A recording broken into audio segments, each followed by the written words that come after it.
Malegaon corporation बदउनवानी का मरकज़ बनते गया और उसमें स्कूल बोर्ड जो था वो पिछले 6 सालों से एक करप्ट ऑफिसर FW चौहान जो 2017 से कारगुजार प्रशासन अधिकारी बोल के मालेगांव शहर में आए। प्राइमरी का निज़ाम आप अगर 20 साल पहले का देखेंगे और इन 20 सालों में देखेंगे तो ज़मीन आसमान का फ़र्क पड़ गया। आज कोई माँ बाप नहीं चाहते कि उनका बच्चा कॉरपोरेशन की प्राइमरी स्कूलों में तालीम हासिल करे, जबकि सरकार से कॉरपोरेशन से करोड़ों रुपया इन स्कूलों पर खर्च होता है। पेंशन और असातिज़ा की पगार मिलाकर तकरीबन 60 से 65 करोड़ रुपया सालाना खर्च है। इसके अलावा यूनिफॉर्म, किताबें, स्टेशनरी के लिए पैसा, इतना पैसा प्राइवेट स्कूलों को भी नहीं मिलता होगा जितना प्राइमरी के स्कूलों को मिलता है, मगर उसके बाद भी तालीमी मेयार दिन ब दिन ख़राब से ख़राब तर होता जा रहा है और कोई उस पर तवज्जो देने वाला नहीं। पिछले 5-6 सालों में तकरीबन 10 प्राइमरी स्कूलें बंद हो चुकी। आज के हालात ऐसे है कि 8 से 10 प्राइमरी स्कूलें और बंद होने वाली है। हदवाड़ मिलाकर आज की तादाद 80 है प्राइमरी स्कूलों की और तकरीबन 16,000 बच्चे प्राइमरी स्कूलों में पढ़ रहे हैं। हम ये बोलते हैं कि कोई लीडर उस पर तवज्जो नहीं देता। वो तवज्जो नहीं देता ये अलग बात है, उनको समझता ही नहीं कि प्राइमरी निज़ाम क्यों ज़रूरी है या प्राइमरी कॉरपोरेशन की तालीम के लिए अच्छा म्यार उसका हो वो क्यों ज़रूरी है।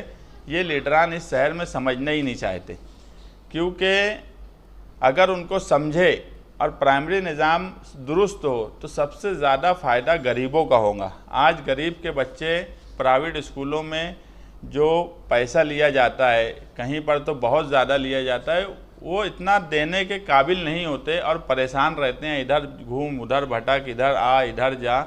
ऐसे हालात में जो AO था वो दिन ब दिन निज़ाम को दुरुस्त करने के बजाय उसमें भ्रष्टाचार कर रहा था। असातिज़ा भी कहीं ना कहीं उससे परेशान थे कि कहीं किसी का ट्रांसफ़र कर दे 10,000 रुपया लेकर, फिर वही ट्रांसफ़र वापस करने के लिए 10,000 रुपया मांगे। इस तरह से वो खेल खेला करता था और होटलों पर बैठकर, कभी स्कूल बोर्ड नहीं आता था, हाईवे की होटलों पर बैठकर सारी डील करता था। उसी की एक मिसाल, एक मामला हुआ था नवीद अहमद, सगीर अहमद नवीद मास्टर का।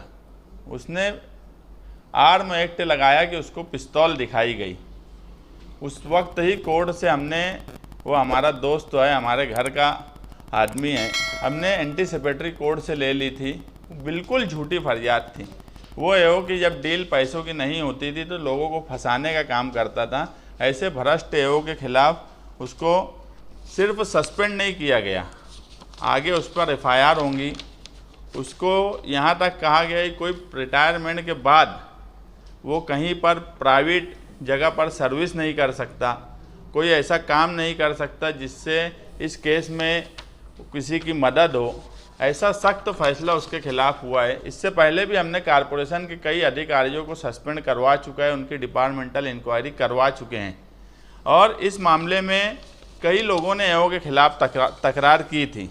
पहली तकरार जो थी वो मुफ्ती मोहम्मद इस्माइल कासमी साहब की तरफ से की गई थी, जो कि मेंशन है 13 फरवरी के लेटर में।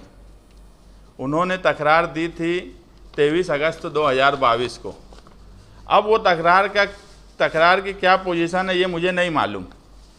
उनकी तकरार कायम है कि नहीं है इसका इल्म मुझे फ़िलहाल नहीं है। दूसरी तकरार थी शान-ए-हिंद निहाल अहमद, विरोधी पक्ष नेता। उसी के साथ में एजाज बेग, अजीज बेग की जो कांग्रेस के सदर हैं, उनकी तकरार थी AO के खिलाफ। वो एजाज बेग की तकरार जो है वो मेरी मालूमात में है, वो तकरार कायम है। और इसी तरह कई लोगों ने AO के खिलाफ तकरार की। हमारा बोलना आगे भी यही है कि आज की जो पोजीशन है उसमें जो कारगुजार AO फिर आया है, विशंभर लक्ष्मण। हम चाहते हैं कि सरकार से ऐसी नुमाइंदगी हो कि पिछले 10 सालों से सिर्फ कारगुजार AO के आने की वजह से तालीमी मेयार दिन ब दिन ख़राब हो रहा है। असातिज़ा को हर वक्त तकलीफ़ होती है। असातिज़ा को नासिक से लेके हाईवे की होटलों पर जाकर अपना काम काज करवाना पड़ता है तो नुमाइंदगी इतनी दमदार होना चाहिए कि ये कम से कम हम ये तो बोल सके कि यार 16,000 बच्चे जो स्कूलों में हैं वहाँ एक कंपलसरी प्रशासन अधिकारी हमको क्यों नहीं दिया जाता। सरकार से ये मांग हम भी करेंगे, मगर आज जो सरकार के नुमाइंदे हैं उन पर ये अव्वल फ़र्ज़ है कि वो इस मामले में काम करें और एक कंपलसरी हो इस शहर में लाएं ताकि तालीमी मेयार सुधरे।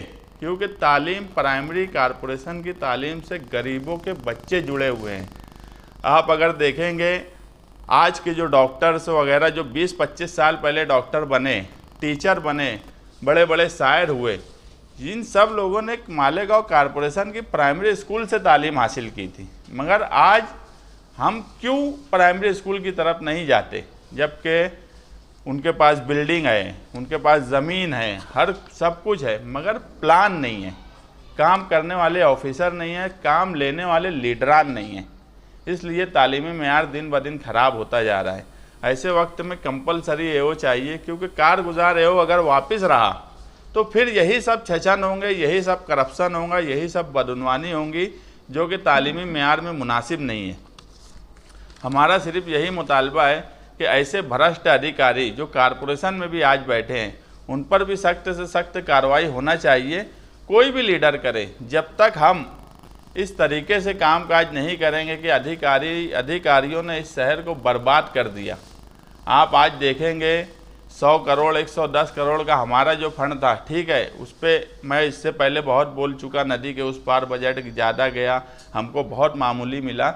मगर फ़र्क दूसरा भी हर वक्त हमारे सामने होता है कि उस तरफ कमिश्नर के बंगले के पास रोड बन रही है, KBH लॉ कॉलेज की रोड खोदी जा रही है, जबकि उसकी आज ज़रूरत बनाने की फ़ौरन नहीं थी।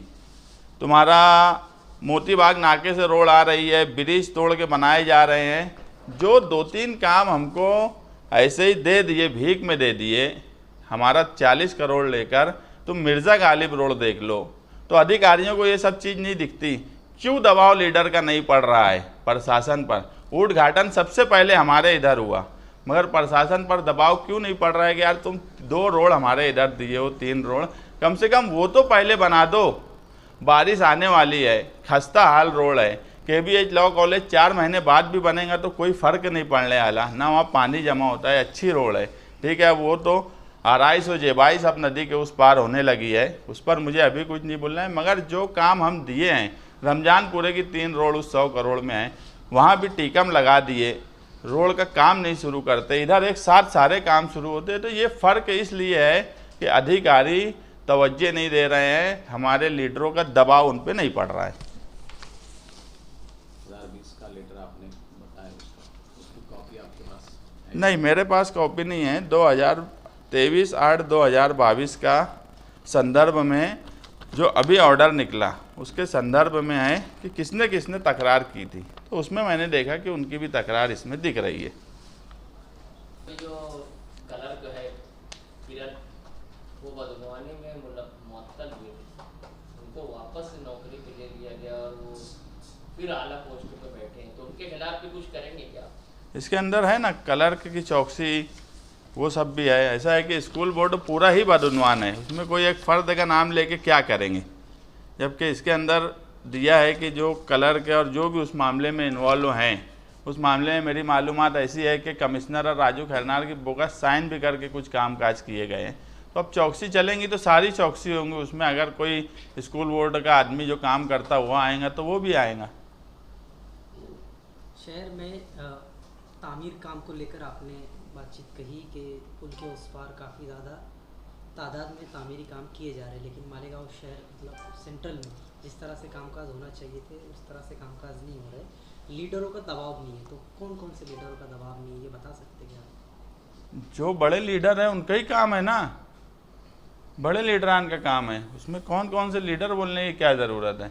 जो जाके उद्घाटन करवा रहे, जो इफ्तिताह कर रहे, जो भी इफ्तिताह कर रहे काम का, इफ्तिताह करके क्रेडिट ले रहे, अखबार में बड़ी बड़ी खबर चल रही, यूट्यूब पे मार ऐसा ये इफ्तिताह हो रहा, यहाँ से वहाँ जा रहे, तो ये सब हो रहा।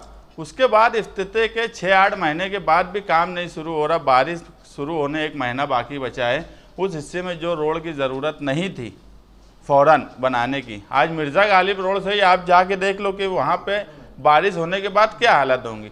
तो तुम जब इफ्तिताह कर दिए तो वो काम शुरू करने का दबाव भी डालना तुम्हारी जिम्मेदारी है। जो इफ्तिताह करता है उसकी जिम्मेदारी है, क्रेडिट तुम लेंगे इफ्तिताह का, काम तुम नहीं करेंगे।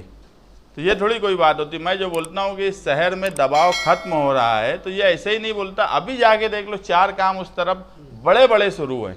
हमारे इधर जो भीख में 4 काम दिए रमजानपुरे और इस हिस्से में 7 करोड़ का इधर दिए, 7 करोड़ का रमजानपुरे में, वहाँ पर शुरू भी नहीं करे। तो दबाव क्यों नहीं बनाया जाता? प्रशासन पे, कमिश्नर पे, अधिकारियों पे दबाव नहीं बनाया जाता। अगर वो गलत कर रहे तो उनके खिलाफ कोई, हमारे अलावा बदनवानी के सवाल पे कोई क्यों नहीं कुछ बोलता? आपको अक्सरियत दे तो प्राइमरी निज़ाम के ताल्लुक से ऐसा क्या करेंगे, कुछ दिमाग में है क्या? हमारे पास तो पूरा चार्ट बना हुआ है कि क्या करेंगे। बस अभी तो सवाल ये हो गया कि अभी कौन सा पहले इलेक्शन आएगा ये तो अब मुझे भी नहीं समझ रहा। जो भी आए उसको तैयारी तो है ना? तैयारी तो हमारी सबकी है। सबकी मतलब ऐसा है कि देखो, इलेक्शन हमेशा बोला जाता है कि एक सियासत में एक प्रोसीजर है। इलेक्शन आएगा, इलेक्शन लड़ेंगे, तो इलेक्शन तो पार्लियामेंट भी की भी तैयारी है, असेंबली की भी है, कारपोरेशन की भी तैयारी तो सबकी रहेंगी ना। सियासत में जिंदाबाद मुर्दाबाद कर रहे तो इलेक्शन में भी तो तैयार रहेंगे ना उसके लिए। अब इलेक्शन कौन सा पहले आएगा ये तो अब मुझे भी नहीं समझ रहा। मेरे ख्याल से तुम लोगों को समझ रहा हूँ तो बता दो। बोल दे आसिफ भाई। की वजह थी कि संदर्भ में पहला नाम वही है। शान हिंद का जो लेटर है वो मुझे मालूम है। एजाज बेग का जो लेटर है वो मेरे थ्रू हुआ है तो वो मुझे मालूम है। बकिया जो लोग हैं उनका मालूम है। और बाकी सब लोगों ने जनवरी में लेटर दिया 2023 में। और मुफ्ती मोहम्मद इस्माइल कासमी साहब ने जो लेटर दिया था वो 23 अगस्त 2022 को दिया था। और संदर्भ में जो कार्रवाई हुई है वो पहला संदर्भ ही आमदार के नाम से है। हाँ, उस वक्त दिया गया था। तो आज क्या पोजीशन है मुझे नहीं मालूम, बाकी लोगों की पता है इसलिए मैं क्लियर बोला। अब इसकी तो वही बता सकते कि आज उसकी क्या पोजीशन है। लेटर की बात अब निकल गई है तो लेटर तुम्हारे थ्रू भी बहुत सारे होते, तो गिरीश मोहते का लेटर के भी ताल्लुक से गांव में ऐसी बात है कि तुम्हारे थ्रू देखो हमारे थ्रू होता। एजाज बेग का लेटर तुम बना के दिए, कभी मुफ्ती साहब का बना के देते, नहीं, बात चल रही गाँव। मुफ्ती साहब का बना के नहीं देते। एजाज बेग का ऐसा है कि मेरा ताल्लुक़ है। अच्छा, तो एक मामले में उनको बोला कि यार उसमें लेटर देना है तो उन्होंने दिया। वो चीज़ उनको मालूम है तो मैं भी मानता ना। मुझे सिर्फ एक बात ये नहीं समझे गिरीश मोहिते के मामले में कि एक पर्टिकुलर सियासी अखबार में ही वो खबर छपना, कहीं ना कहीं शक और साजिश उस मामले में थी। और जिस तरह से खबर छापी गई वो एक पार्टी को टारगेट करके छापी गई। तो उस वजह से उस मामले में अगर हम दिए होते तो डंके की चोट पे बोलते, हम खुद डायरेक्ट देते। हमको किससे डर उर नहीं लगता। में हम हैं ही नहीं। उस मामले में हमारा काम था आवाम को सफाई देना। तो गिरीश मोहिते अभी कोई ओहदे पर है?